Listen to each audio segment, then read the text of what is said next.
आज का जो हमारा टॉपिक है वो है menu driven interface operating system.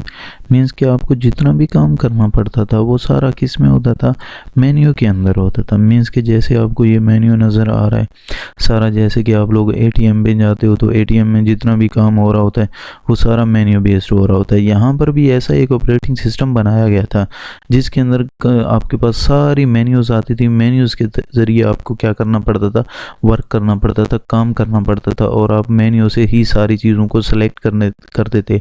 हर एक चीज़ के लिए एक मेन्यू बनाया गया था और उसके अंदर आप क्या करते थे, वर्किंग करते थे। तो आज हम इसके एडवांटेजेस को भी डिस्कस करेंगे, इसके डिसएडवांटेजेस को भी डिस्कस करेंगे, और ये है क्या उसको भी हम डिस्कस करेंगे। देखते हैं इसको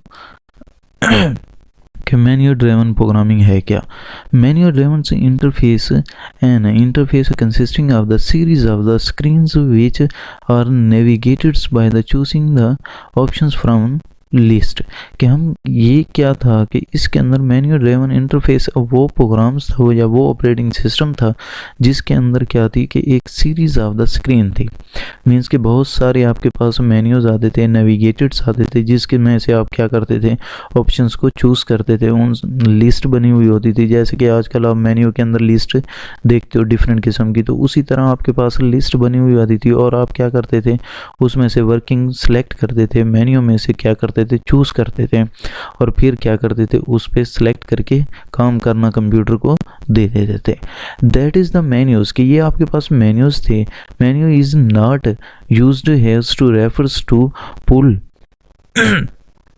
पुल refer to down the menus. के आपके पास जितनी भी मेन्यूज़ होती थी वो पुल डाउन्स होती थी, जैसे कि आपको यहाँ पर नज़र आ रहा है। ये जैसे कि प्रोग्राम्स हैं, आपके पास एक्सेसरीज़ हैं, आपके पास विंडो एक्सप्लोरर है, तो ये एक मेन्यू है जिसके तहत हम क्या करते थे, वर्किंग करते थे। हर एक चीज़ को हमें मेन्यू के तहत ही ओपन करना पड़ता था और उसमें क्या होती थी, वर्किंग होती थी, जैसे कि आपको डायग्राम के अंदर ये नज़र आ रहा है।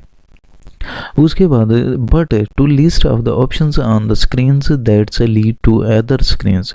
कि जैसे आपके पास एक लिस्ट आती, उसमें से आप प्रोग्राम्स को सिलेक्ट करते हो और एक और ऑप्शंस में चले जाते या एक और मेन्यू के अंदर चले जाते जिनके अंदर और प्रोग्राम्स पड़े होते थे, फिर उनमें से कोई सिलेक्ट करते तो एक और मेन्यू में चले जाते। जैसे कि यहाँ पर है, यहाँ पे जैसे कि प्रोग्राम्स को सिलेक्ट किया है तो आपके पास एक्सेसरीज भी आ गया है, स्टार्टअप भी आ गया है, माइक्रोसॉफ्ट ऑफिस भी आ गया है, डिफरेंट किस्म की चीज़ें और आ गई हैं।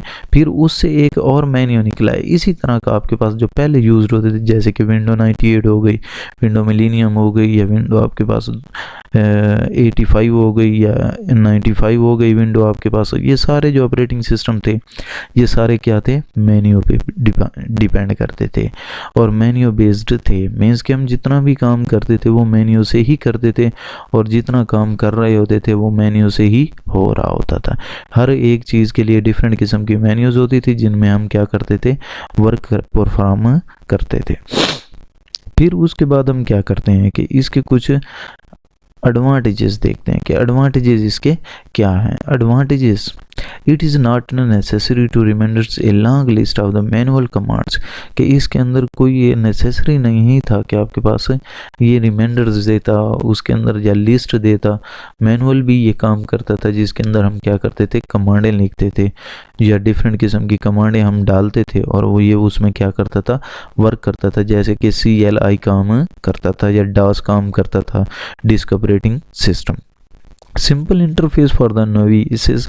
कि सिंपल एक इंटरफेस था जिसके अंदर आपके पास काम किया जाता था, या सिंपल एक मेन्यूज होती थी जिनके अंदर आपके पास वर्क किया जाता था कंप्यूटर के अंदर। Self explanatory menus options. के आपके पास एक अपनी मेन्यू ख़ास होती थी जिनके अंदर आप काम करते थे, वर्क करते थे। आपके पास डिफरेंट किस्म की मेन्यूज होती थी, उनमें से आप वर्क को सेलेक्ट करते और काम करते। फिर इसके साथ हम क्या करते हैं कि कुछ इसके जो डिसएडवांटेजेस हैं उनको भी डिस्कस करते हैं कि डिसएडवांटेजेस इसके क्या थे मेन्यू ड्राइवन के। फाइंडिंग द कंटेंट, के किसी भी कंटेंट को फाइंड करने के लिए हमें कुछ टाइम लगता था या हमें कुछ वक्त लगता था जो बहुत ही मुश्किल था। मीन्स कि किसी भी मेन्यू में से किसी भी एक चीज़ को ढूंढना बहुत ही डिफ़िकल्ट था। Menu take the large space के, ये क्या कर लेते थे, एक बड़ी स्पेस लेते थे जिसके अंदर हम इसको डालते थे। जितने भी हमारे प्रोग्राम होते थे वो मेन्यूज़ में आ जाते थे और मेन्यू हमारे पास क्या हो जाती थी, लार्ज हो जाती थी।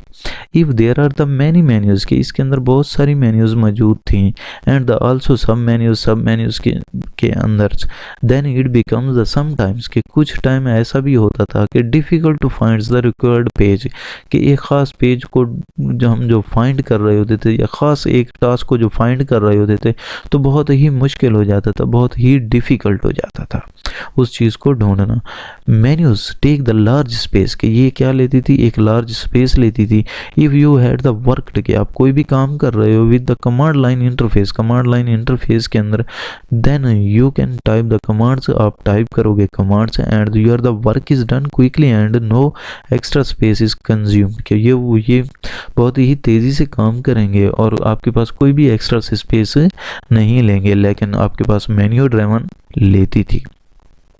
For the some peoples reading the menus, के कुछ लोग जो थे इसमें जो मेन्यूज़ को रीड करते थे, become a problem because of the fonts used in the menus, के जो मेन्यूज़ के अंदर फॉन्ट यूज़ किया गया था उसको ईजिली अंडरस्टैंड नहीं कर सकते थे।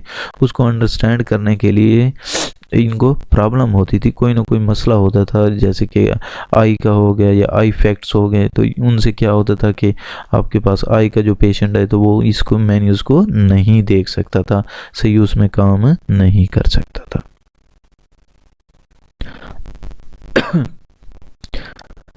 Thank you very much. Video देखने का बहुत बहुत शुक्रिया। उम्मीद करता हूँ आपको ये वीडियो मेरी पसंद आई होगी। अगर आपने मेरे चैनल को सब्सक्राइब नहीं किया तो सब्सक्राइब कर लें, ताकि आपको ऐसी अच्छी कंप्यूटर के लिहाज से या कंप्यूटर की तालीम के लिहाज से वीडियोस चाहिए हो तो आपको फर्दर मिलती रहें। आप मेरे चैनल को सब्सक्राइब कर दें ताकि मैं मज़ीद जितनी भी वीडियोज़ बनाऊँ वो आप तक पहुँचें। Thank you very much. Video देखने का बहुत बहुत शुक्रिया। अल्लाह हाफिज़।